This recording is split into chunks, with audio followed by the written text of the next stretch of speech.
I kid you not, he said, "I don't even think we have a maintenance guy." Gary also said there was no more extra pillows, blankets, or towels. So I'm thinking to myself, did Gary lie to our faces? So this is the building we've been staying at. Now, our hotel is called the Inn on St. Anne, which is on St. Anne Street. But our actual hotel room is located on the upper right side of the building here, which this particular building they call Marie Laveau Apartments, though they don't claim to have any actual connection to Marie Laveau. But what I will say is that the former location of the Marie Laveau house is next door. This blue house here. This isn't the original Marie Laveau house, but it sits on the site of the original. But it eventually burned down, and this one was built in like 1901 or something like that. So yeah, it's a really interesting hotel. Inn on St. Anne, the sign for it is right here. It's kept very, 1800s like. I mean, it's really neat. The floors are slanted. It's very, very old. But yeah, this is it here, Inn on St. Anne. You can see a little courtyard. We're in the back courtyard of the hotel. There's a few rooms on that side, but our room is here. So once we arrived, we checked into the hotel, which is the Inn on St. Anne.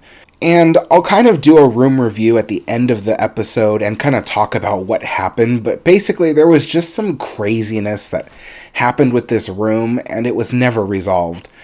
Open the door a little bit. Flip it around. So we got these French doors that open the place.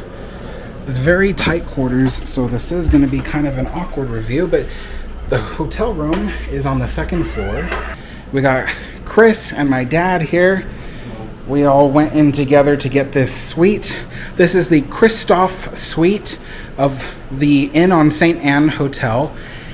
And the main bedroom here has this king-size bed with a dormer window that looks out onto the street. We are in smack dab the middle of the French Quarter.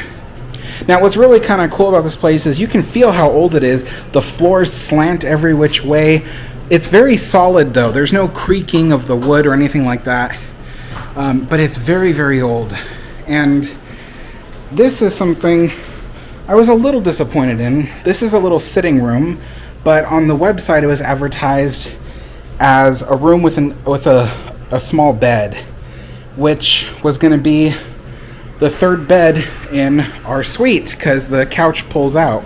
Then there's the petite room, which was supposed to have a bed in it, but it didn't. It just had two chairs. And that was going to be where I was going to sleep, was the petite room.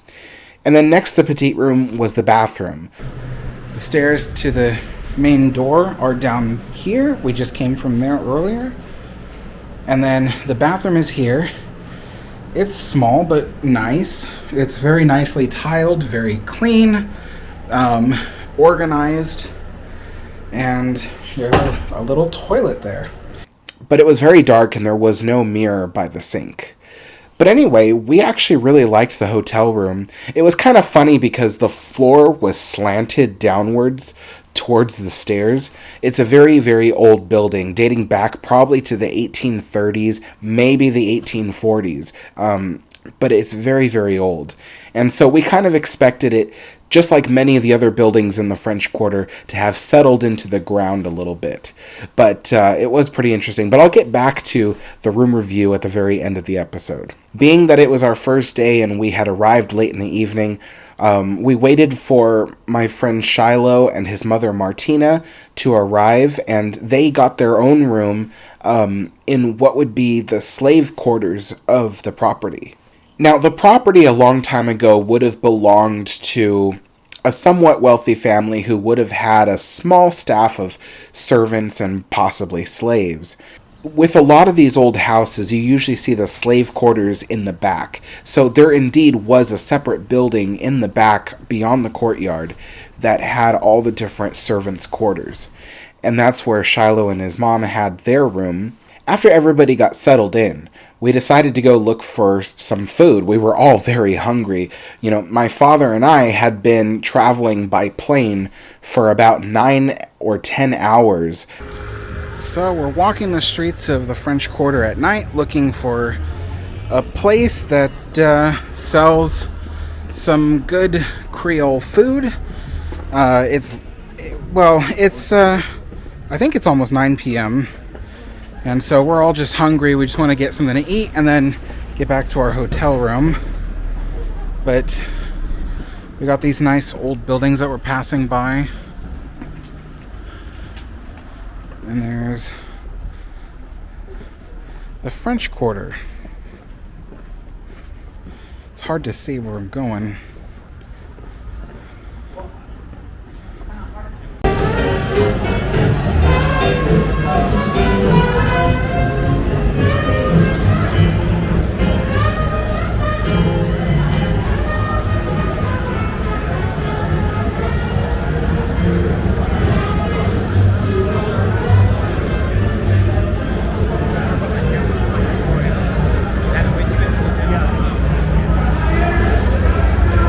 And after a while of doing some walking and some checking out of restaurants and stuff, we did find this one place on Bourbon Street, and it was called Rex House. It had a much longer name than that. It's like a cocktail bar and courtyard or something. It did have some pretty decent food, and we sat down to eat there.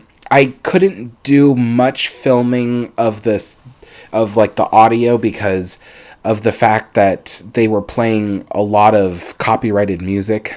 But I did film what we were eating, and I don't remember what my father had, but Chris, who was sitting next to me, he had a combination plate with a bunch of different Creole food on it, and I myself had an alligator po' boy.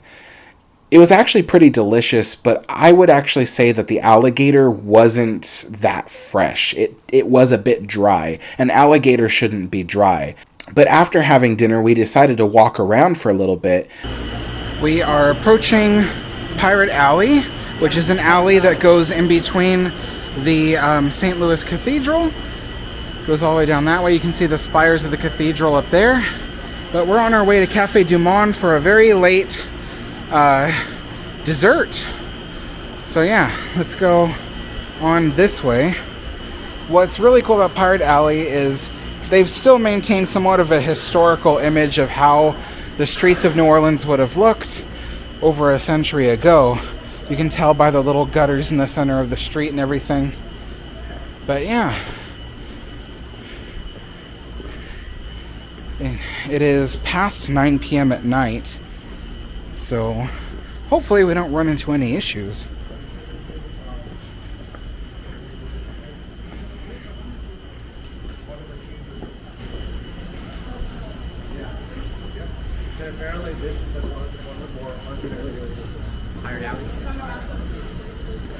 Alright. Now we're coming out by the Pentalba buildings and the Cabildo. Careful. And then St. Louis Cathedral above us. We're going straight to Café du Monde.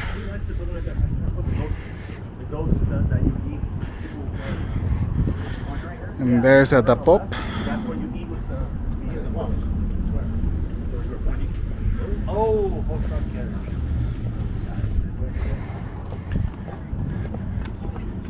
There we are.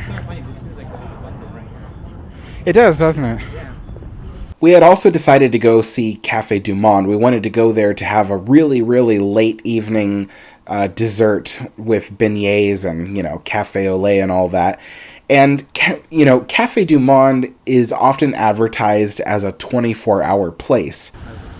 We're right outside Café du Monde. We're about to walk up, hoping that the express window is still open, which I think it is. But as you can see, they're cleaning up for the night. All the tables and chairs are stacked up.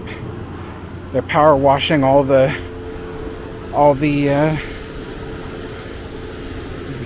sugar.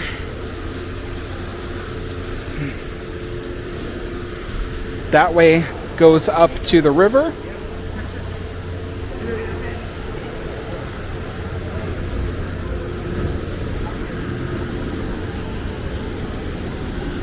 As we were walking around, we approached Café du Monde, and indeed it was closed. They were hosing down the grounds.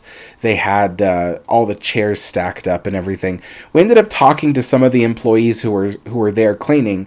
I guess it's just a remnant of the closure, during the pandemic, because they never quite recovered from their business hours that way.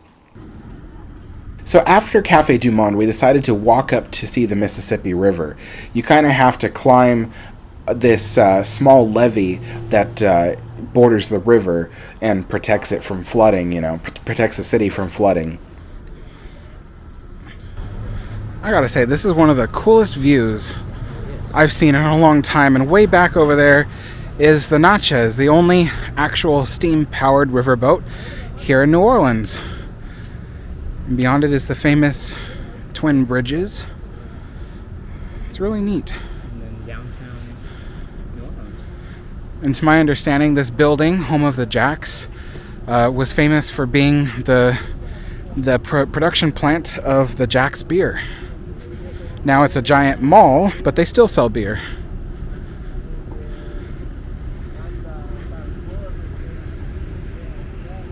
And from there, we walked back to our hotel room. I gotta say, New Orleans at night at least the French Quarter at night, isn't what was quite described to me over the years. It didn't feel at all dangerous. It felt like a touristy place at night that, was just empty. Yeah, there were some homeless people here and there, and you'll see them in the videos occasionally. But there was really no danger, I would say. Alright, so Café du Monde was a bust because apparently they closed early, which they used to be open 24/7. But anyway, now we're walking back to our hotel after taking some pictures along the waterfront. Let me show you what the view is here. Walking along the other Pontalba building and going back to our hotel. So we're walking back to our hotel. I just can't stop admiring how beautiful the architecture is here.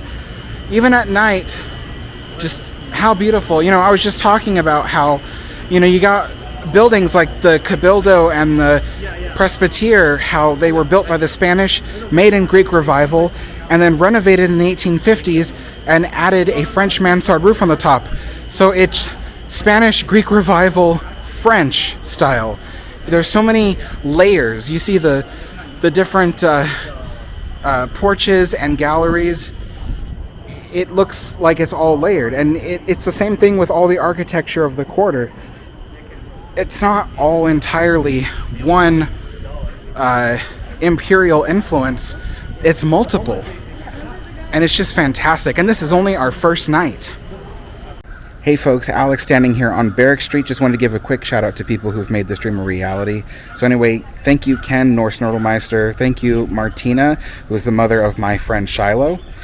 Jeffrey Charles, Willow Tree, Adventures with the Stones, Adam Painter, Emmett the Sports Car 86, Peter Angelopoulos, Sarah Klenotic, William Walzenberg, Dino DeSantis, Nicolaus Boothman, and Aaron K4RNA. Thank you all so much. I can't tell you how much this has meant to me.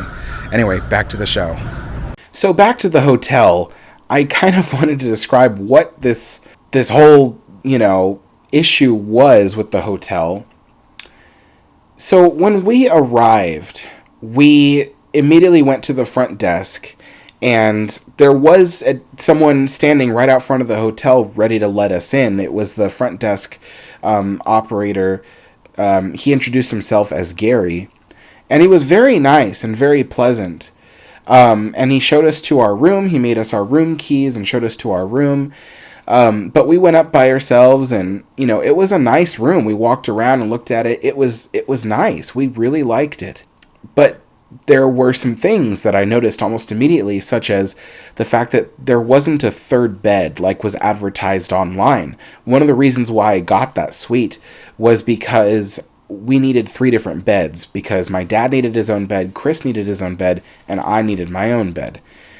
And the suite was the only one in the entire French Quarter to advertise having 3 beds, the third being the little twin-sized petite bed in the petite room. And there was no bed there, just 2 chairs.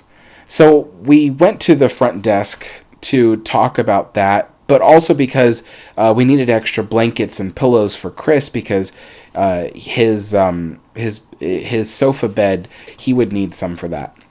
Gary seemed to know, in fact, that room was advertised with a petite bed and it didn't have one, and so he felt bad about that, and he was like, "Oh, I'm so sorry." So, being a former Hilton Hotels employee myself, I used to be a maintenance guy at Hilton Hotels, I knew that sometimes hotels keep an extra mattress or a cot or something that maintenance can kind of roll into the room so you have something to sleep on if you have an extra person. So I asked Gary if they had that, and he said, "No, I'm sorry, we don't have any extra like beds or cots or anything like that." And he says, I kid you not, he said, "I don't even think we have a maintenance guy," which was really shocking, because if you work at any hotel, they have a maintenance guy on staff to help repair the hotel. If something happens in the middle of the night and you really need it to be repaired, you need to have a maintenance guy. And we almost walked out of that building without any pillows, blankets, or extra towels or anything like that. There was only 2 towels to dry ourselves off after the shower, and there were 3 of us. So we almost walked out of there with nothing. And so that's when this other employee walked in, and he had overheard us, and he offered to give us extra pillows and blankets and towels. It turned out that this guy that helped us would actually, we were told later on that he was the maintenance guy. Gary said there wasn't a maintenance guy. Gary also said there was no more extra pillows, blankets, or towels. So I'm thinking to myself, did Gary lie to our faces? Because what in the world is this? So anyway, we brought all the stuff back, and I had only one comforter to walk away with, and I used that as like a cushioned pad to put on the floor, because the floors were hardwood. Yeah, I didn't have a blanket to cover up with or anything. Sleeping on that hardwood, oh man, for the rest of the trip, I probably got maybe 2 hours of sleep per night. I think there were some nights where I only had an hour of sleep.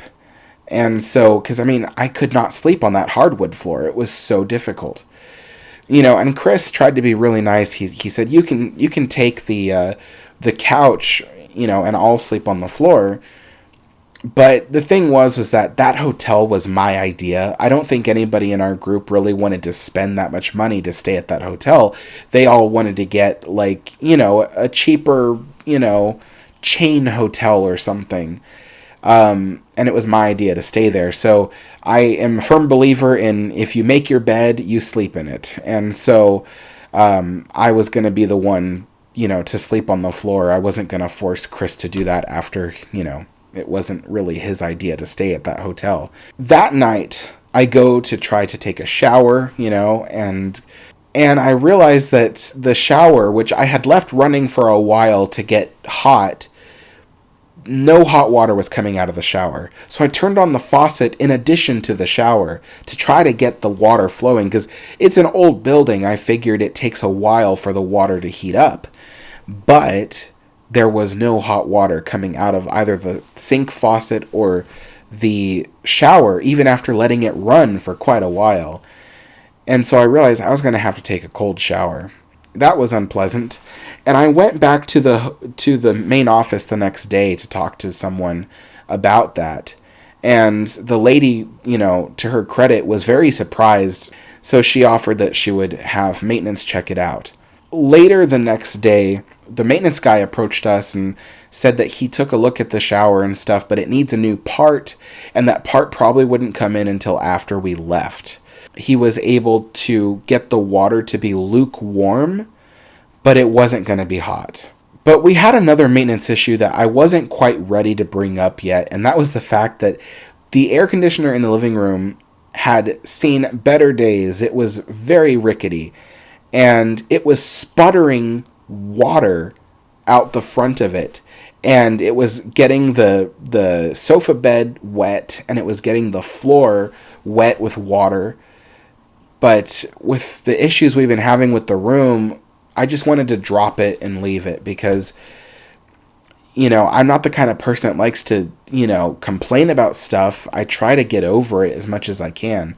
So it was just really frustrating to try to stay there. They did say that they would give us a discount or something for having to deal with all of that. Long story short, at the very end of the trip, they did not give us any kind of discount or anything. They made us pay full price for the whole hotel room. And on top of that, they had charged us like a $100 holding fee, which, I've stayed at many hotels. I used to work at hotels. I'd never heard of a holding fee before. I'd never heard of it. Now, if someone had told me, oh, well, it's something to ensure that if you damage the room, that they keep the money or something, I would have understood. Okay, I understand.